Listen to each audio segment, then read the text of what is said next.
অনেকেই বর্তমানে পার্সোনালভাবে জানতে চায়, স্যার আমি যখন বিবাহ করেছি আমার ওয়াইফ তো ভালো ছিল, তার সাথে দৈহিক মেলামেশা করছি, ইন্টারকোর্স করছি, কোনো রকমের কোনো সমস্যা হয় নাই।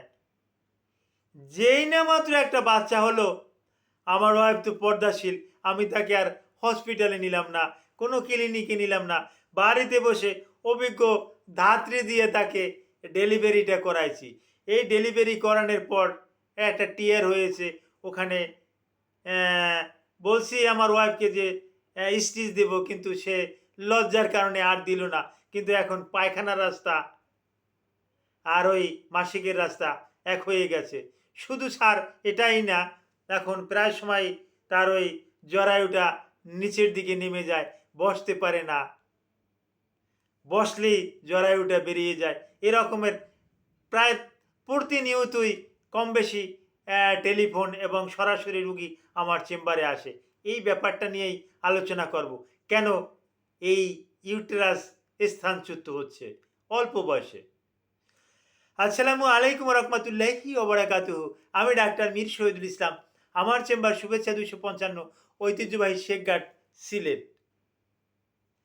জি দর্শক শ্রোতা, ইউটেরাসের উপরে আমি ইতিপূর্বে বেশ কয়েকটা ভিডিও করেছি। এরপরেও বলার তো আর শেষ নাই, জানার তো আর শেষ নাই।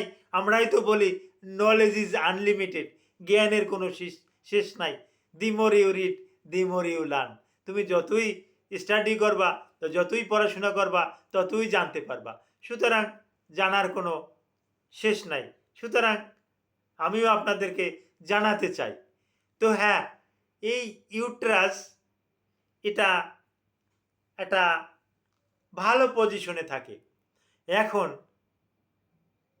গ্রাম অঞ্চলে দায় দিয়ে যদি ডেলিভারি করানো হয়, তাহলে এই জরায়ুটা নিচের দিকে নেমে যায়, তারা সঠিকভাবে ডেলিভারি করাতে পারে না। এজন্য বারবার আপনাদেরকে বলি যে আপনারা নিকটস্থ কোনো ক্লিনিক, কোনো হাসপাতাল এখানে গিয়ে করবেন। আর না হোক ওখানে একজন অভিজ্ঞ একজন মেডিকেল অফিসার থাকবে, সে সুন্দরভাবে একজন ধাত্রী থাকবে, সে সুন্দরভাবে ডেলিভারিটা করাতে সক্ষম। যদি কোনো সমস্যা মনে করে, তো সে সেখানে একটা সেকশন আছে ইপিসিওটমি অথবা সিজারিয়ান সেকশন, এর যে কোনো একটা উনি চয়েস করে নিতে পারেন। কিন্তু আর বাড়িতে এরকমের ভুলটা করেন না। এই ভুলটা করার পরিপ্রেক্ষিতে পেলভিক্স ফ্লোর, পেলভিক্স ক্যাভিটি, এর যে কিছু টিস্যু আছে, কিছু মাসেল আছে, এই মাসেলগুলো উইক হয়ে যায়। উইক হয়ে যায় এর মানে ইউটেরাসটা বাল্কি হয়ে যায়। বাল্কি হওয়া মানে ইউটেরাসটা নিচের দিকে নেমে আসে। ইউটেরাসটা নিচের দিকে নেমে আসে এর মানে ওর পাশে একটা আরেকটা অর্গান আছে, অর্গানটার নাম ইউরিনারি ব্লাডার। ওই ব্লাডারে চাপ পড়ে। ইউরিনারি ব্লাডারে যখন চাপ পড়ে, ইউরিনারি ব্লাডারটাও আস্তে আস্তে করে ওর নিচের দিকে নেমে নিয়ে আসে। ইউরিনারি ব্লাডারে যখন চাপ পড়ে, ইউরিনারি ব্লাডারটা কি করে, ও রেকটালের উপরে সরাসরি চাপ দেয়, ও পায়ুপথের উপরে চাপ দেয়। হ্যাঁ, ও যখন ওই সিগময়েড কোলনের উপরে চাপ দেয়, ওই সিগময়েড কোলন রেকটাল সহ নিচের দিকে নেমে আসে। পরবর্তীতে কি হয়, রুগীর পাইলস হয়, রুগীর অ্যানাল ফিসার হয়, রুগীর ভগন্দর হয়, রুগীর গেজ হয়। এক একটা এলাকায় এক এক রকমের নাম, তবে আমরা চিকিৎসা বিজ্ঞানের ভাষায় যেটাকে হেমোরাইডাল ডিসঅর্ডার বলি, এগুলো হয়ে থাকে। তারপর আসে ইউটিআই সহ বিভিন্ন রকমের সমস্যা হয়ে যায়। আর ইউটেরাসটা তো নিচের দিকে নেমেই যাচ্ছে, যার পরিপ্রেক্ষিতে সে ইন্টারকোর্সকে ভয় পায়, স্বামী স্ত্রী মেলামেশায় ভয় পায়।